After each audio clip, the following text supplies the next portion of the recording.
by his goat farm in Segovia. So the next day he goes into his press. No one wanted to talk about his film. They all wanted about the goat farm. He was so pissed. At the end of it, he stopped denying it and saying, yes, I do have a goat farm. I like the spotted goats because their cheese is sweeter and they fart less. Simon Pegg will keep.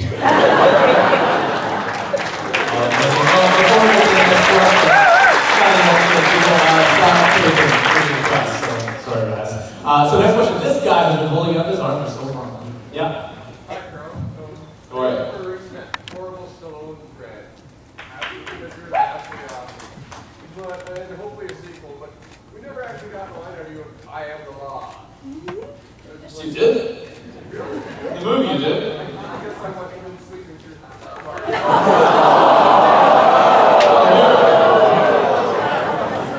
Just for him. In the movie I say, Mama's not the law. I am the law. First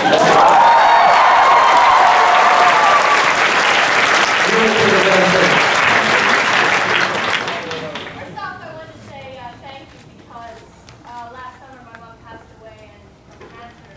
And I'm sorry to hear that. in the hospital, we bonded a lot over Star Trek TOS and I want to thank you and Catherine. But my question is, how much do you take away from the characters you love? I mean, you play such intense characters very often. Do you take a lot of that back with you after you're done the job? Yeah, there are certain elements that I take away. Steel. Like my Starfleet insignia, I nicked that in the first movie. That's the Starfleet brand, I took that as well. How much do I take away? Well, here's the thing, as far as, Bones goes, it's a character that's very close to my heart. I grew up watching Star Trek and being a fan of it. Star Trek, Star Wars, all of that sort of stuff. And but Star Trek particularly, I have fond memories of watching it with my dad. And so it was very important to me. And when I heard that they were rebooting it, I really wanted to be a part of it. And because I had just watched the complete box set with my son. And so yeah, it was something that I didn't have to go and after that, before the sort of the audition, I didn't have to go and have a look at what DeForest did, because I just felt that I knew it. I knew the character, I knew the archetypes, I knew the relationships, what they meant. And I think basically myself and Simon Pegg are the only members of the cast that really kind of knew about the old series.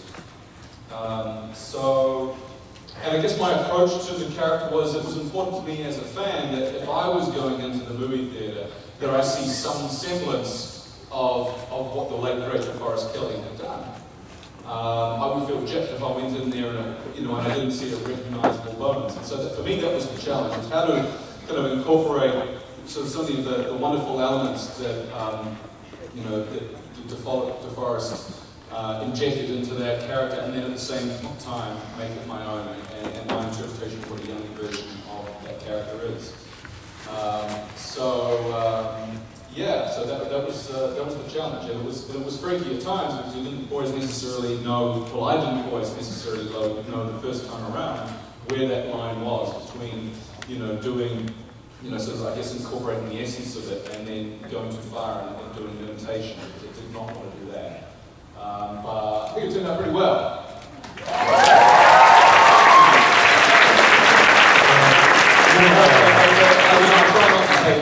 Try not to take characters home. Sometimes it's harder than others. I was absolutely miserable on Dread. I was, working out, 3 hours a day, and then that costume was not the most comfortable costume I've ever worn, and it kind of puts you in the mood. So it's hard not to take that home. Oh, right in the aisle, I think. Yeah. I love it. Two Zena was a fun character. It was, again, a lot of hard work, and they glued these wings to my back.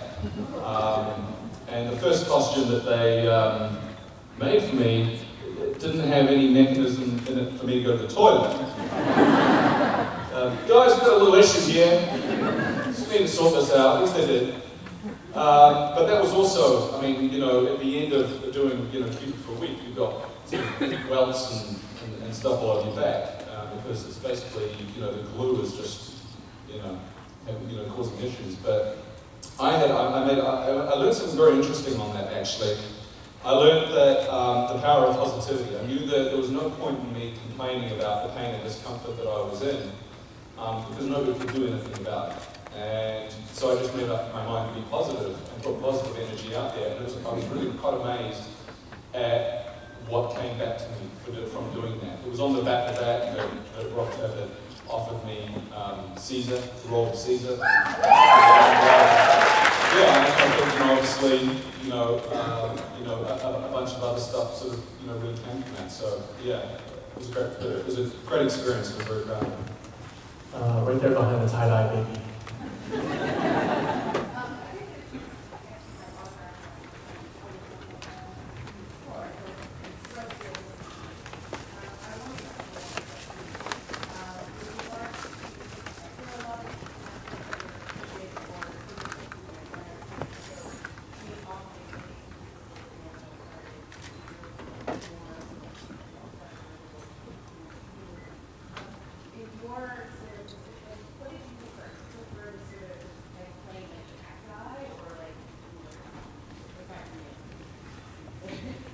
Bad boys have more fun.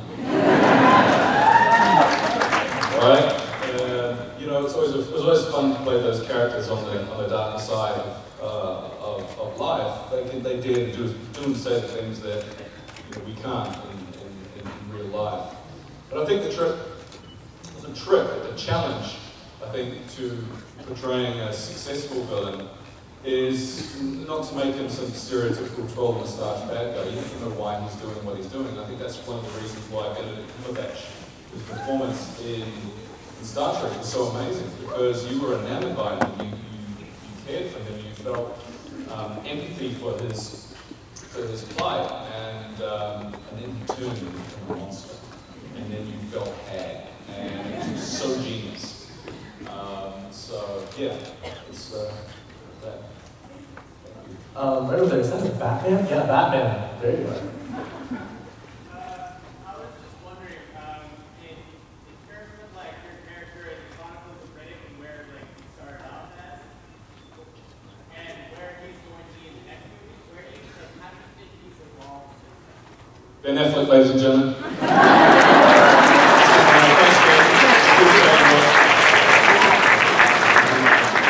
My character in the next Chronicles, I was actually shooting Star Trek at the time, and so I just did a cameo. I came in for one day, and how shall I say this? I helped get Riddick off the ship.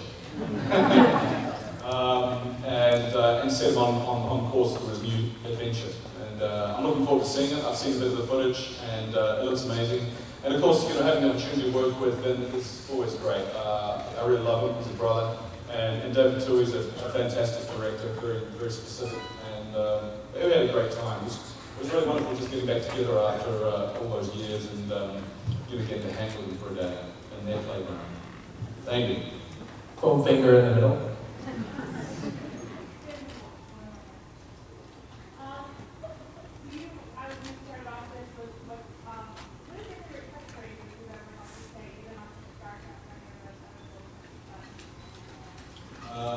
I'd probably be good. Are you out of your Vulcan mind? What else? I like, how do you want it, kids? Hot shot. I mean, Roberto Orsi and Alex Kurtzman are amazing writers. And, lines like, space is full of disease and danger wrapped in darkness and silence.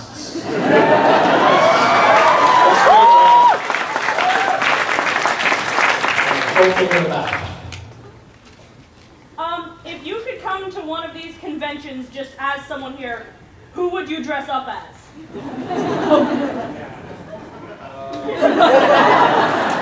You.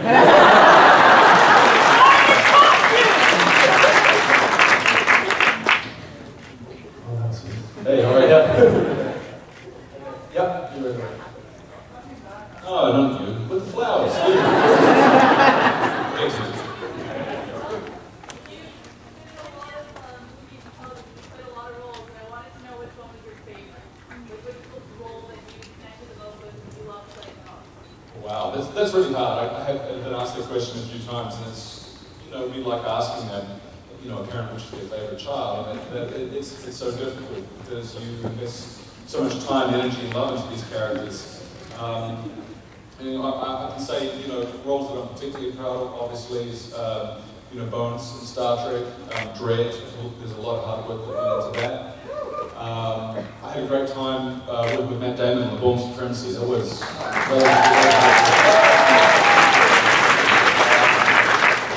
so yeah, that's and of course a small independent film back in New Zealand that you probably haven't seen it. It's called Lord of the Rings.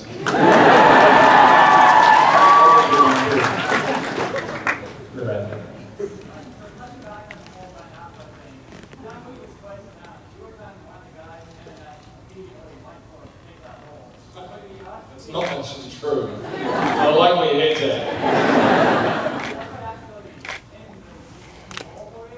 No, I mean, dude, I was shooting Almost Human and committed to doing that, and Star Trek, and the Batman role I think was sewn up by Ben and his team months and months and months ago. And you got to understand that he's has a long-standing relationship with Warner Brothers, not only as an actor but a director, and I can totally see the business sense to why they went there, and it's going to be interesting to see what he does with it. And I thought Christian did a great job, he really did. Oh, not going to argue with you. I can't wait to see what they do. I can't wait to see too. It's going to be interesting. Girl with the blue sweater. So, classic Trek romance. Kirk, Spock, McCoy. Spock's role being logic, McCoy, the emotional point of view. Kirk's in the middle, and as Captain takes the best ideas, goes forward. And that's such an important part of classic Trek. As a fan yourself, you must have seen that. You did such a great job being cast as Bones, amazing. But I kind of felt like the latest film, what with Spock taking all the emotion away, Bones was left just sort of putting out the cliche, taglines, that kind of thing. And I wondered, where would you like to see the character of Bones go in future films? Thank you. That's a very good question. Obviously, a long-term fan, and so am I. Obviously, JJ's iteration of it is different than what's come before. It's a different universe, and I guess the weight and balance of that triumvirate is we're only just really starting to see a glimpse of that. And I think we had one scene where, we had a proper triumvirate scene with Kirk, Bones, and Spock on the bridge. And I certainly, would hope that from this point, since at the beginning of their 5-year mission, that we start to see kind of more of that. Because you're right, that was the very heart and soul of the original show. But I love what JJ has done. I think that he's made it more accessible to new fans, and I think that's really important for the continuing longevity of Star Trek. And and I certainly know that the writers, Rob Dorsey and Alex Kurtzman, are Star Trek fans themselves. So from this point going forward, I'm really excited to see what they do. And I certainly, it is my hope that that specifically for the character of Bones, that I get to see, or that we get to see him, take on, I guess, more of the role that he portrayed traditionally as a conciliary to Kirk, and a friend, and not just an inferred friendship. I certainly would like to see that. Gentlemen in the black shirt.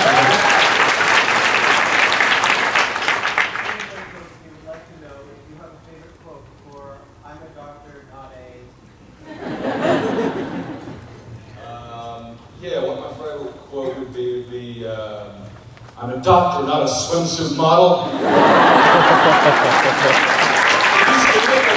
Like a wetsuit picture? Yeah. Blonde. I can neither confirm or deny that Chris and I were stuffing stuff down our wetsuits. That's just a rumor. Blonde girl, right there. I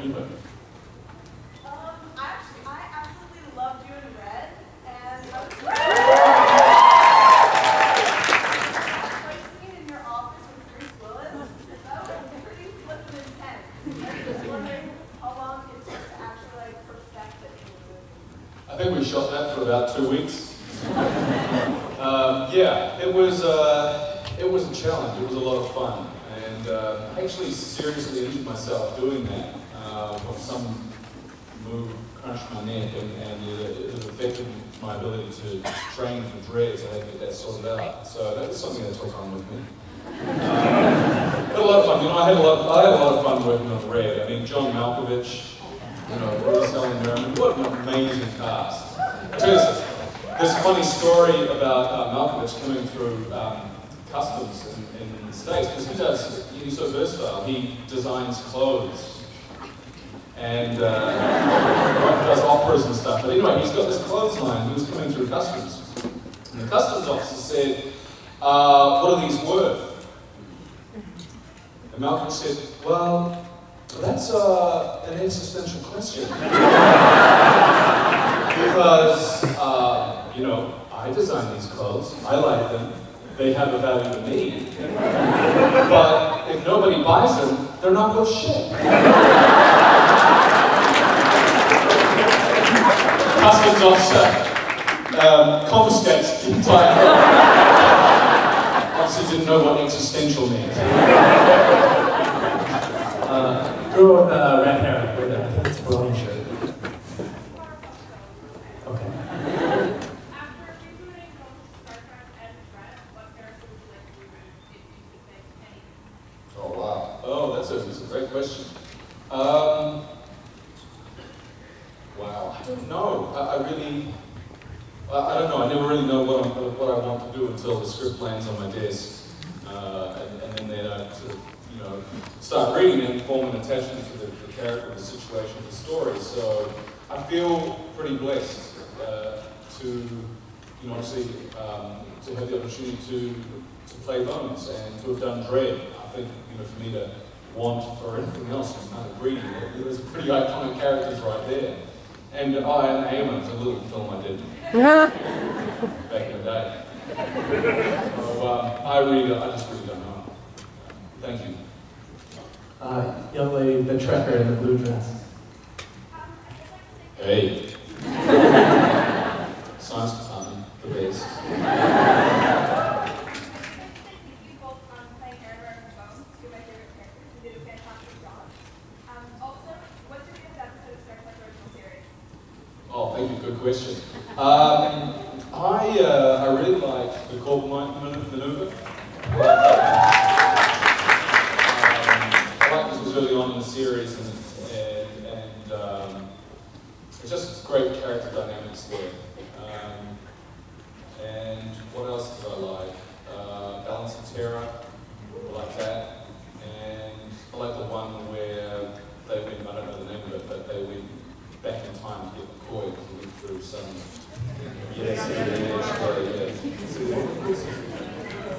Correct. But yeah, I mean, I could watch the original series in a marathon all weekend long.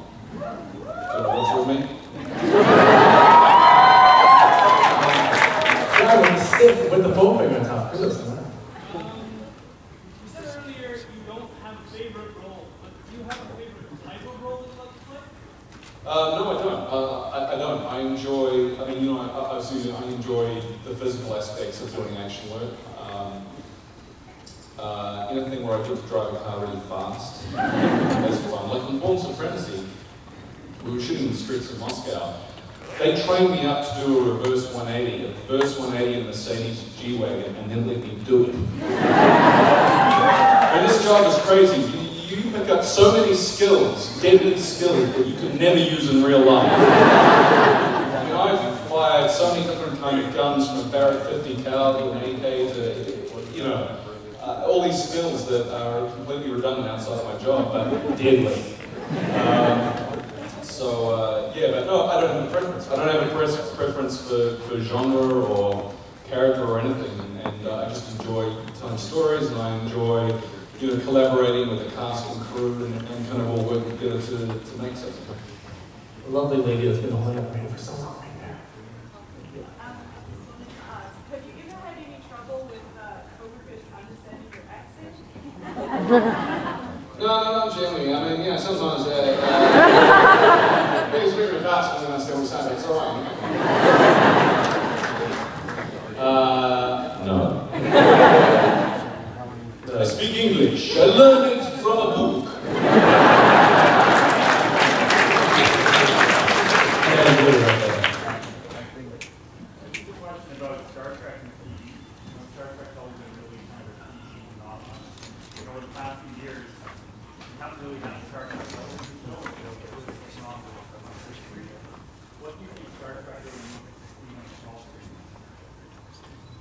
More Star Trek movies.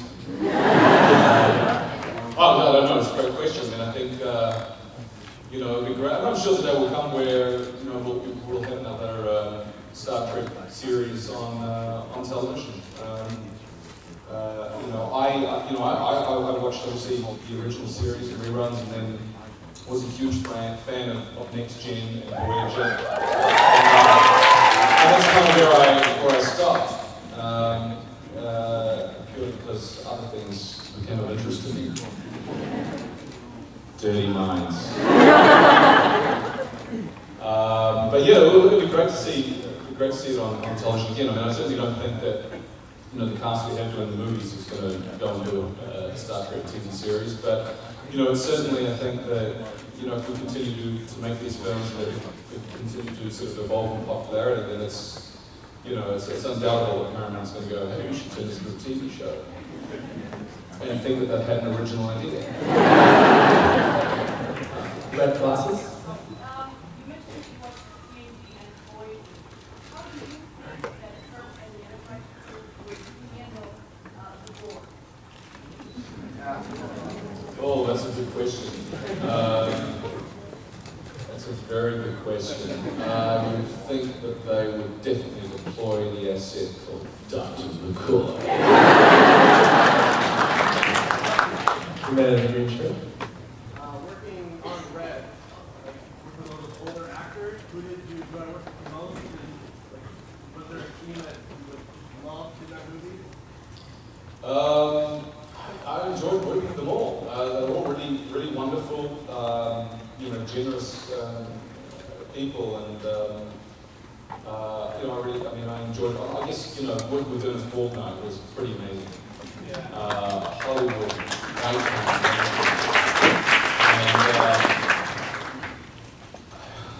and any kids here?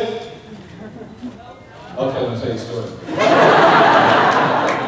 So I'm sitting in my makeup chair, getting ready for work, and Ernie is sitting in the makeup chair, and the makeup artist is talking to him. She's like, oh my God, you know, Ernest, you're like 92 years old, and you're still going, and you're still working, you're full of energy, you're vivacious. I mean, how do you do it? And he turned to her and goes, I masturbate. I didn't notice that move. Look on their face. The foam finger over there. Any kids? Masticate is chewing. That's eating. Go ahead, right there on the stick, the foam finger. Carl, a huge fan of Lord of the Rings.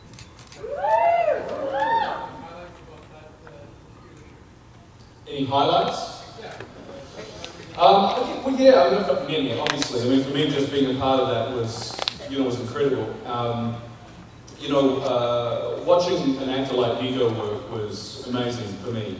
The way that, just to see the way that he would approach a scene, that every single take, it would be different. There's such a command of his craft that he would offer the director the luxury of choice and keep the scenes fresh, and that was really amazing to watch. You know, likewise, you know, watching the likes of Ian McKellen and Brad Dourif and you know, really, really incredible actors. You know, watching, you know, Peter Jackson simultaneously direct 3 movies. You know, every single day he's got like 7 monitors in front of him. Not only is he directing, you know, the unit that we're on, but he's receiving like satellite footage from other units in the vicinity. Sometimes you'd be on an adjacent soundstage, and you'd be working away, and an AD would come up to you with a walkie-talkie, and it would be the omnipresent Peter Jackson. And he'd be watching and say, oh, I like what you're doing. you know, try this or try that. You know, or other times you'd be working away and you'd do a bunch of takes, and then you'd take like a little clamshell video monitor through to his stage where he was working, and then you know, so while you're waiting, you're watching Christopher Lee and Ian McKellen do a scene, and it's like, wow, it's pretty cool. Then you go to Pete and he goes, oh yeah, pretty cool, try this, try that, and you know, it's amazing. I think one of the sort of more special times for me, I guess, was shooting that scene where Éomer and his riders surround Aragorn, Legolas, and Gimli. That was one of my favourite scenes. Almost didn't happen because they forgot to pick me up that day. So I had to do a mad drive to work around in the middle of somewhere in the South Island. And that was a particularly special day. I just loved that. It was really, really fluid, and I like the way that Peter shot it. I mean, he did a lot of handheld camera stuff, and he wanted to feel kind of like nothing like captured footage or put you right amongst it, like you're right there over the shoulders of, you know, some of those characters. And he's just such a super smart director and a lovely guy. And you know, I remember one day we were about a week before we were scheduled to shoot that, I went up to him and said, look, we're shooting this big scene next week, I'd love to chat with you. He said, sure, let's come back at the beginning of lunchtime and we'll have a talk about it. And we're on this hill shooting another scene, and there's like, you know, 1,000 crew members cast. So true to his word, we break for lunch, and sort of I go over to him, we sit down, and the crew is packing away the set and stuff. And it literally is just Peter and I there for an hour, just discussing the scene, making slight amendments and talking about it. And I just remember just fond memories of his wit and his humour, and, you know, us joking about Éomer defiling the orcs and what that meant, and burning the bodies and all that stuff, and we loved that. And it was amazing. At the end of it, I said, we looked up and discovered that we were the only two left on this side of this mountain, and everyone else had disappeared. And it was just so wonderful. It was just so available, and you know, I can't wait to see the next installment of the Hobbit. It's going to be terrific. So yeah.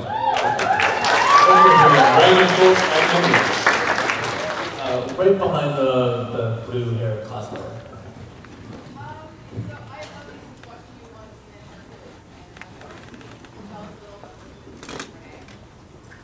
Oh, thank you very much. So that's long-term thank you.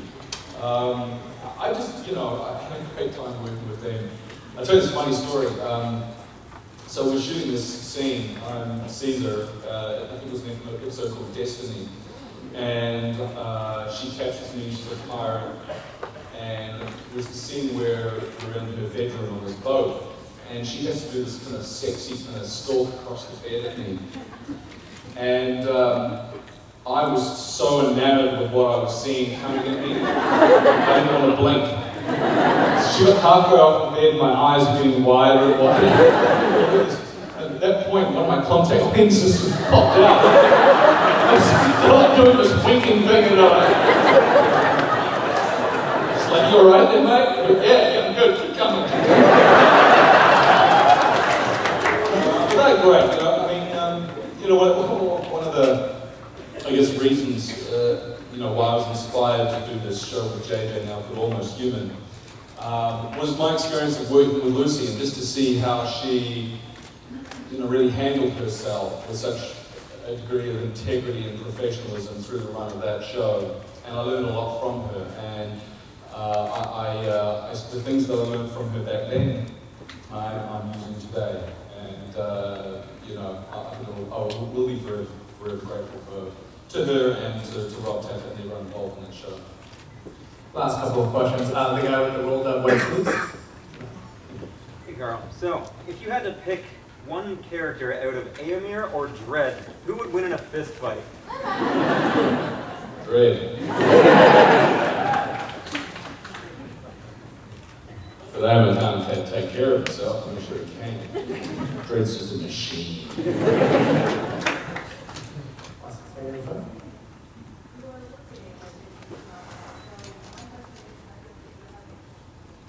Firstly, I agree with you. not? Yes, you can. At the next convention that I come to. That will be a hope.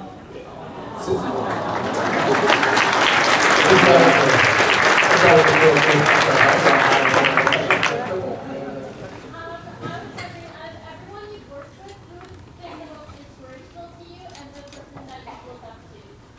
Viggo Mortensen? Yeah, without Viggo. Just, I mean, I can't tell you enough about this man. Has such integrity, such altruism. He is, out of everybody I've known in my life, the only person genuinely, with all his heart, puts other people first. And, you know, he's been in situations where, you know, people have literally offered him millions of dollars to turn his back on his friends, and he's told them to shut up. That's the type of guy he is. And he's really incredible. Really, he's one of a kind. And not only for who he is as a person, spiritually, and just his whole sort of way that he operates in life, but I also, you know, I love his art, his photography, and he's an amazing actor, and an amazing dad, and just a huge inspiration for me. And if I'm ever in a situation where I'm not sure of, you know, how to handle it, you know, I would often think of him and think, oh, what would he do? How would he handle this? And I usually come up with, you know, the right way. Failing out, just fight my way out. I'm not that hard. Karl, just gotta say, my bro crush has grown for you after like moderating this. Now, new toys. So, Ladies and gentlemen. So yeah, this fall you can catch Almost Human here in the States on Fox or on Global. Everyone give a hand for Karl Urban.